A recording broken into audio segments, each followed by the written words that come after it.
Hello மக்களே, GPT-5 வந்து ஒரு 2 வாரம் ஆகுது. டெர்மினேட்டரில் வர அர்னால்டு மாதிரி ஒன்று எடுத்துன்னு வந்து கொடுப்பாங்கன்னு பார்த்தா என்னத்தையோ கிண்டி வச்சுருக்காங்க. ஒரு பக்கம் பார்த்தா GPT-5 ஆஹா ஓஹோ இது வந்து எல்லாத்தையும் காலி பண்ணிவிட்டு எங்கேயோ போகுதுன்றாங்க. இன்னொரு பக்கம் பார்த்தா இதையாடா இத்தனை வருஷமாக கிண்டிகிட்டு இருந்தீங்க மிஸ்டர் சாம் ஆல்ட்மேன், இந்த மாடலையா நீங்கள் ஏஜின்னு சொல்லிகிட்டு இருந்தீங்க அப்படின்னு சொல்லி நெட்டிசன்ஸ் ரெட்டில் போட்டு பொழந்துக்கிட்டு இருக்காங்க.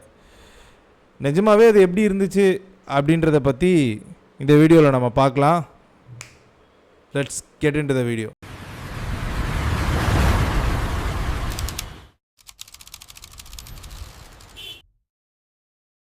ஓப்பன்ஏஐயோட லேட்டஸ்ட் மாடல் GPT-5 ரிலீஸ் பண்ணியிருக்காங்க. இந்த உலகத்திலேயே எக்ஸிஸ்ட் ஆனதுலேயே த பெஸ்ட் மாடல் இதுதான் அப்படின்னு சொல்லி அந்த கம்பெனி கிளைம் பண்ணுறாங்க. அதுக்கு ஏகப்பட்ட பெஞ்ச்மார்க்ஸை ரிலீஸ் பண்ணியிருக்காங்க.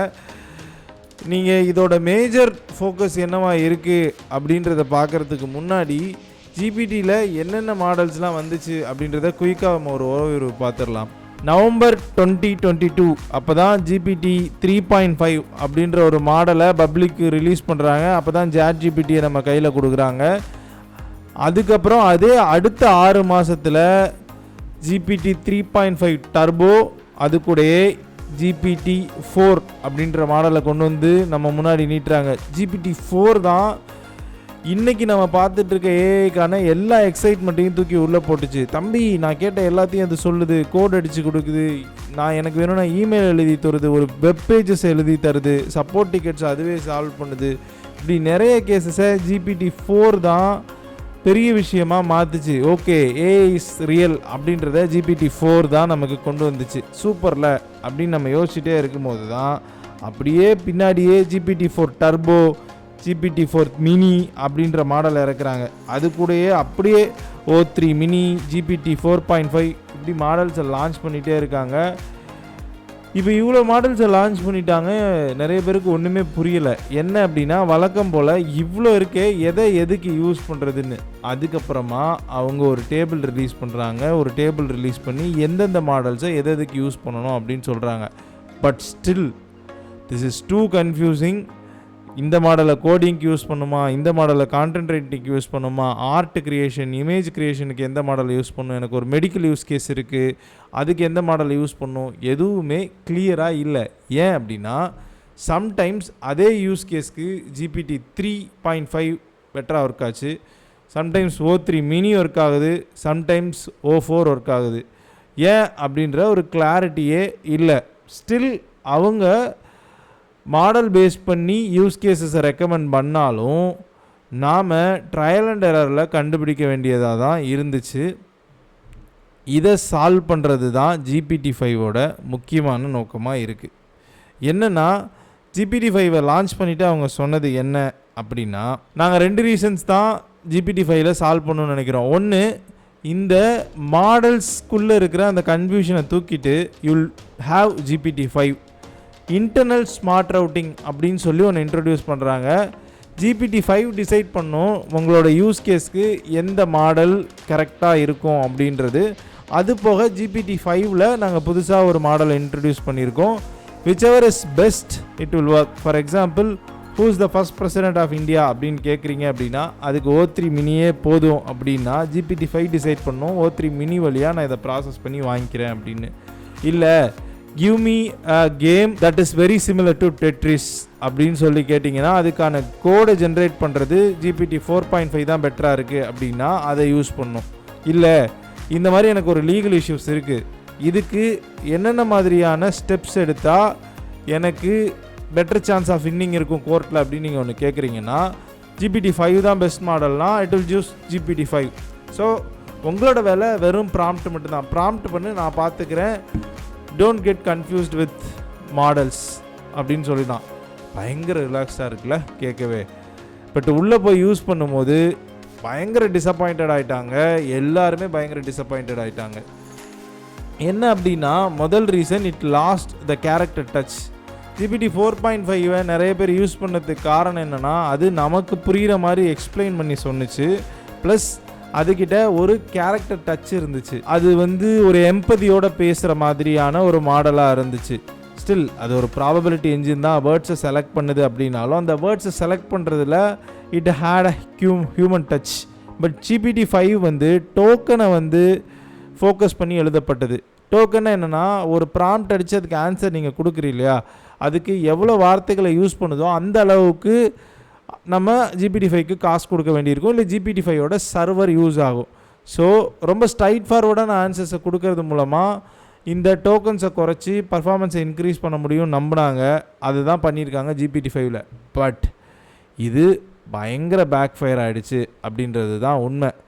ரெடிட்லேயோ இல்லை லிங்க்டின்லேயோ இல்லை எல்லா ஃபோரம்ஸ்லேயுமே போய் எல்லோரும் என்ன சொன்னாங்க அப்படின்னா, இது எங்களுக்கு வேண்டாம், எங்களுடைய பழைய மாடல்ஸை எனக்கு கொடுங்க. ஓகே, GPT-5 பெட்டர் தான்ப்பா, பட் ஸ்டில் எனக்கு பழைய மாடல்ஸை கொடு, எனக்கு சம்டைம்ஸ் அதில் இன்ட்ராக்ட் பண்ணுறது தான் கரெக்டாக இருக்குது அப்படின்னு சொன்னாங்க. அவங்க ரெசிஸ்ட் பண்ணாங்க ஃபஸ்ட் வீக், இல்லை இது பெட்டராக இருக்கும்னு. பட் பயங்கர பேக் ஃபயர் ஆனதுனால எல்லா மாடல்ஸையும் திரும்ப கொண்டு வந்துட்டாங்க. இன்றைக்கி நீங்கள் ஒரு வேளை பெய்டு எடிஷன் ஆஃப் ChatGPTயில் இருந்தீங்கன்னா you can see all the models in your ChatGPT account. அதே மாதிரி ஏபிஐலையும் எல்லா மாடல்ஸையும் கொண்டு வந்துட்டாங்க. ஓகே, இது நிறைய கம்பெனிஸ்க்கு நடக்கிறது தானே. ஒரு புதுசாக ஒரு விஷயத்தை கொடுத்தீங்கன்னா சேஞ்ச் அப்படின்றது எல்லாருக்கும் கஷ்டமாக இருக்கும். எனக்கு வந்து பழசை கொடு அப்படின்னு கேட்பாங்க, கொடுத்துருக்காங்க.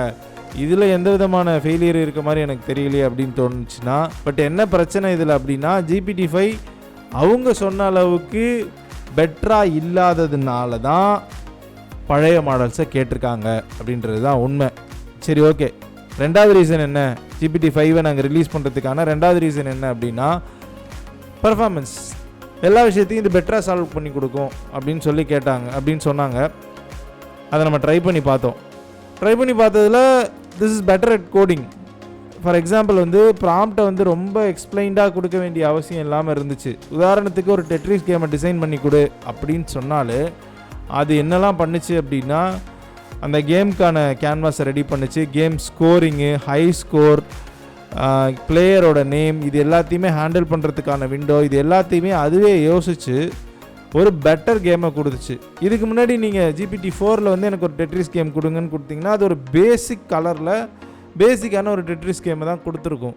But this is better with a simple prompt. But இதே நான் GPT-4ல் ஒரு எக்ஸ்பிளைன்டு ப்ராம்ப்ட் மூலமாக அச்சீவ் பண்ணியிருக்க முடியும். அப்போது ஏஜிஐன்னு கூவிட்டு இருந்தீங்களா, என்னதுரா அது அப்படின்ற மாதிரி இருக்குது. என்ன ப்ரோ சொல்கிறீங்க, ஏஜிஐனா என்ன அப்படின்னு நீங்கள் கேட்டிங்கன்னா, ஏஜிஐனா ஆர்டிஃபிஷியல் ஜென்ரல் இன்டெலிஜென்ஸ். இன்றைக்கி நம்ம யூஸ் பண்ணிகிட்டு இருக்க ஏஐ வெறும் ஆர்டிஃபிஷியல் இன்டெலிஜென்ஸ். அது ஒரு ப்ராபபிலிட்டி இன்ஜின். அதுவாக எதையுமே யோசிக்காது. அதுக்கு ஃபீட் பண்ணியிருக்க டேட்டாவை பேஸ் பண்ணி அது நமக்கு ஆன்சர்ஸை கொடுத்துட்டே இருக்கும். ஜென்ரல் இன்டெலிஜென்ஸ் என்ன பண்ணும் அப்படின்னா, நம்மளை மாதிரியே அந்த டொமைன் ஸ்பெசிஃபிக்காக யோசிக்க ஆரம்பிக்கும்.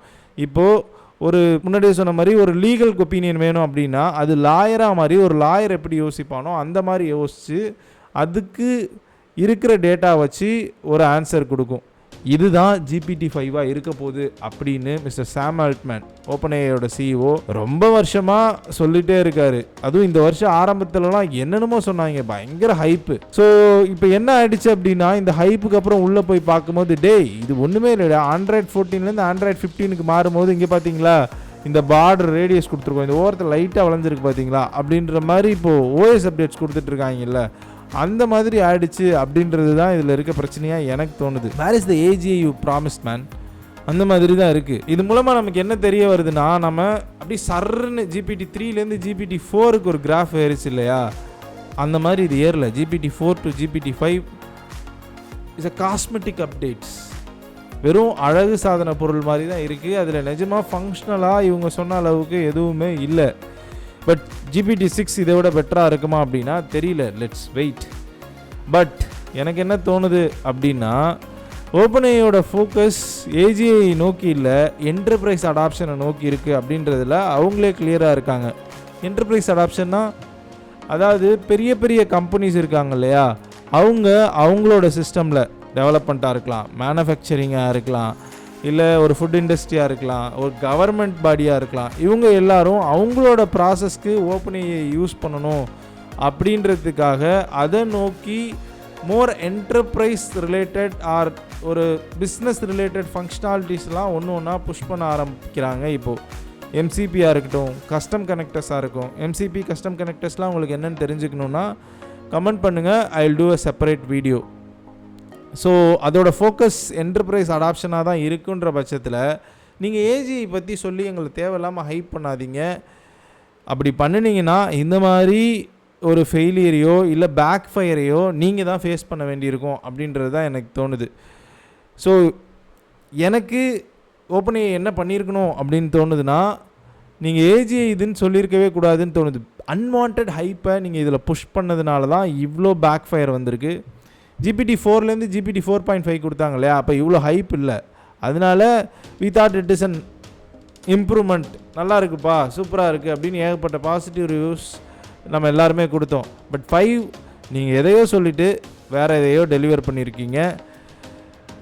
If you are building something else, அப்புறம் ஏஜின்னு அதை சொல்கிறீங்க அப்படின்றது எனக்கு தெரியல. I would say this is an over promised under delivered product அப்படின்னு தான் நான் இதை சொல்லணும். இதுதான் நான் இந்த வீடியோவில் GPT-5 பற்றி சொல்லணும்னு நினச்சேன். இந்த ஏஐ பற்றி பேசிகிட்டு இருக்கும்போது A2D சேனலில் ஒரு வீடியோ போட்டிருக்காங்க. இந்த 9 ரூபாய் கோர்ஸ் ஒன்று இருக்குது, ஏஐ கோர்ஸு, அதை போட்டு பொழந்து எடுத்திருக்காங்க. நான் பண்ணணும் அப்படின்னு நினச்சேன், அது எப்படி இருக்குது அப்படின்னு பார்க்கணுன்னு நினச்சேன். பட் ஸ்டில் இப்போ நான் அதை திருப்பி பண்ணுறதுல எந்த விதமான நீடும் இல்லை. பட் அந்த வீடியோவை கண்டிப்பாக எல்லோரும் போய் பாருங்கள். வெறும் ப்ராம்ப்டிங்கை சொல்லி கொடுக்கறதுக்கு 9 ரூபான்னு சொல்லி உள்ளே போய் 300 ரூபாய் கட்ட வச்சு அதுக்கப்புறம் அங்கேருந்து ஒரு 40,000 ரூபாய் கொடுங்க, 1 லட்ச ரூபாய் கொடுங்க அப்படின்றது வந்து கிளாசிக் கோர்ஸ் ஸ்கேம். இது மாதிரி உலகத்தில் ஏகப்பட்ட கோர்சஸ் இருந்து நீங்கள் பெரிய பணக்காரனாங்க ஆகலாம் அப்படின்னு ஆரம்பித்த கோர்சஸ் இப்போ ஏஐ ஹைப்பில் இருக்கிறதுனால அதுக்கு அந்த 9 ரூபாய் ஸ்கேம் வந்திருக்கு. இது எல்லா வாட்டியும் நடக்கிறதா. ஏதாவது ஒன்று பெருசாகும் போது அதுக்குன்னு ஒரு கோர்ஸ் வரும். பட் இப்போ என்ன பிரச்சனைனா, இதில் யாரெல்லாம் ஏமாறுறாங்க அப்படின்றது தான் மேஜர் பிரச்சனை. ஸ்டூடெண்ட்ஸ், வேலைக்கு போகிறவங்க, இல்லை அடுத்த லெவலுக்கு போகணும்னு நினைக்கிறவங்க, ஏஐ பற்றி தெரியாமல் இருக்கிறவங்க ஏமாந்துட்டாங்க அப்படின்றது தான் பிரச்சனை. So don't fall for that kind of scam. உங்களுக்கு வந்து ப்ராம்ப்ட் இன்ஜினியரிங் பற்றி தெரிஞ்சுக்கணும், இல்லை ஏஐ பற்றி தெரிஞ்சுக்கணும்னா கூகுளில் சூப்பரான ஒரு கோர்ஸ் இருக்குது. அந்த கோர்ஸை வந்து நான் டிஸ்கிரிப்ஷனில் போடுறேன், நீங்கள் அதை படிங்க. Instead of paying 9 rupees for worst course, நீங்கள் வந்து அந்த கோர்ஸை படிக்கலாம். என்னோடய நெக்ஸ்ட் வீடியோவில் நான் பேசிக்காக ப்ராம்ப்ட் இன்ஜினியரிங்னா என்ன அப்படின்றத நான் உங்களுக்கு எக்ஸ்பிளைன் பண்ணுறேன். ஒரு ப்ராம்ப்டிங்கான இருக்கிறதுலே one of the most adapted technique ஒன்று இருக்குது. அந்த டெக்னிக்கை நான் என்னோட நெக்ஸ்ட் வீடியோவில் நான் எக்ஸ்பிளைன் பண்ணுறேன். அந்த வீடியோ நீங்கள் பார்க்கணுன்னா மறக்காமல் சப்ஸ்கிரைப் பண்ணிக்கோங்க. And if this video is useful for you, மறக்காமல் லைக் பண்ணிட்டு போயிடுங்க. தேங்க்யூ.